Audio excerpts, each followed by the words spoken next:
2016 সাল থেকে ডিসেম্বরের 14 তারিখ টেট টিচাররা রাজ্যে শিক্ষকতায় এসেছেন।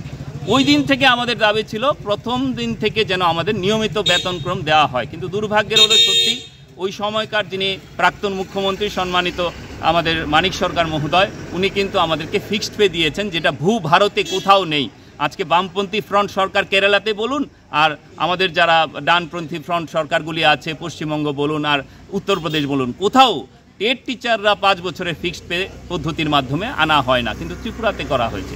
আজকে দুর্ভাগ্যের হলো সত্যি 8 বছর হয়ে গেল, কিন্তু আজ পর্যন্ত সেই ফিক্সড পে তুলে দেওয়ার কোনো সিদ্ধান্ত বর্তমান সরকারও করেননি। এটা আমরা মর্মাহত, এবং আমরা আজকের দাবিতেও ওনার কাছে এই জিনিসটা বোঝানোর চেষ্টা করছি যে শিক্ষকরা যেহেতু জাতির মেরুদণ্ড, এখানে আপনাকে মানসিক এবং শারীরিকভাবে যেন শিক্ষকরা সক্ষম থাকে, তার জন্যে তাকে ন্যূনতম বেতন না দিয়ে একটা মর্যাদাপূর্ণ বেতন আপনারা দেবেন, যার ফলে একটা শিক্ষক যখন গন্ডাছড়ায় গিয়ে চাকরি করেন, সেখানে ঘর ভাড়া থেকে শুরু করে রাজ্যের প্রত্যেক দিন দেখবেন বিভিন্ন শিক্ষকরা তার দুর্বিষহ অবস্থার কথা আপনাদের সামাজিক মাধ্যমগুলিতেও লিখছে।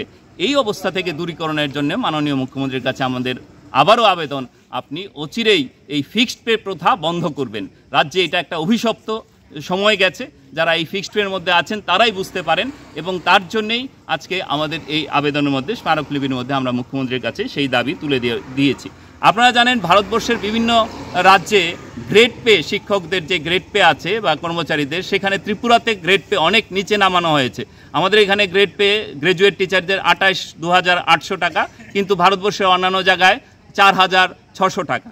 এই যে ডিফারেন্সটা, এটা একমাত্রই এই যে কমিশন হবে, কমিশন করলে পরে সেই ডিফারেন্সটা ঘোচানো যায়, এবং যে অর্থ কমিশন বসানো হয়, এবারে আবার অর্থ কমিশন বসবে, আবার যদি এখন না করা হয় আবার 5 বছর রাজ্যের কর্মচারী শিক্ষকরা বঞ্চিত হবেন। আমরা এই বঞ্চনা চাই না। আপনারা এর মধ্যে এই কমিশন বসিয়ে আমাদের এই গ্রেড পের ডিফারেন্সগুলি দূর করুন।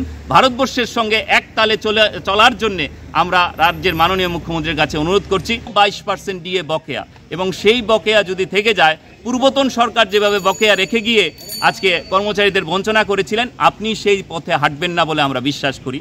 এবং এই একটা সুযোগ রয়েছে, ভারতবর্ষের সব সরকারগুলি যেখানে 58% আজকে ডিএ দিচ্ছে, উত্তরপ্রদেশ, গুজরাট, দিল্লি, আপনাদের বিভিন্ন রাজ্যে, একমাত্র কেরালা, পশ্চিমবঙ্গ এবং ত্রিপুরাতে আমরা কিন্তু ডিএ এর পরিমাণ সমান করতে পারিনি, এখনও অনেক নিচে আছি।